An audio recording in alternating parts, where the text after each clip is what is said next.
ओडिया नववर्ष पणा संक्रांति और हनुमान जन्मोत्सव आपण मानक अनेक अनेक शुभेच्छा और अभिनंदन। अष्ट सिद्धि नवनिधि के दाता असबर दीन जान के माता अर्थात 8टा सिद्धि और 9टा निधिर वरदान माँ सीता हनुमान जी को देइछंती। से 8टी सिद्धि हला अणिमा माने अति सूक्ष्म रूप धारण करिबा, महिमा माने विशाल रूप धारण करिबा, गरिमा माने बहु ओजनिया होई परिबा, लघिमा माने हल्का होई परिबा, प्राप्ति इच्छा मुताबक वस्तु प्राप्त करिबा, प्राकाम्य जोंटी चाहिबा रही परिबा, विशिष्ट दैविक शक्ति प्राप्त हेबा एवं वशित्व मन और इंद्रियों को नियंत्रण करि परिबा। आ नवनिधि हेउछि प्रज्ञानिधि मनुष्य सात्विक हेबा तथा स्वर्ण चांदी आदि संग्रह करी दान करिबा।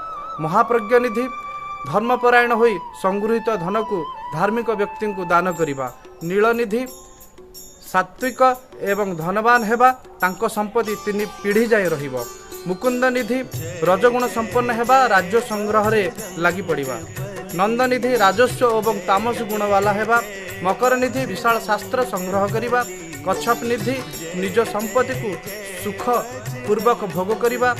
शंख निधि अतुलनीय संपत्तिर मालिक हेबा एवं खर्व निधि विरोधी और शत्रु उपरे विजय लाभ करिबा। ये समस्त अष्टसिद्धि एवं नवनिधि थाई मध्य हनुमानकर निरहंकार एवं समर्पण भाव जोगु भगवान तांकु अमरतार वरदान देइछंती। तेणु हनुमानकर जन्मदिन को जयंती नुहे जन्मोत्सव रूपे पालन करा जाए। आसंतु तांकर जन्मोत्सव रे तांको ऊपर आस्था रखुथिबा समस्त भक्त माननकु मोर गोटिए अनुरोध जे जीवन रे एक भल अभ्यास सृष्टि करिबा। दैनिक हनुमान चालीसा पठन करिवार एक भल अभ्यास सृष्टि करिबा।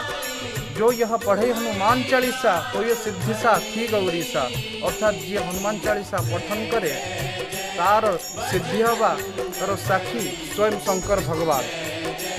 प्रभु हनुमान को कृपारू आपनकर जीवन सुख शांतिमय हो। एतिक मोर शुभेच्छा। जय बजरंगबली, जय सियाराम।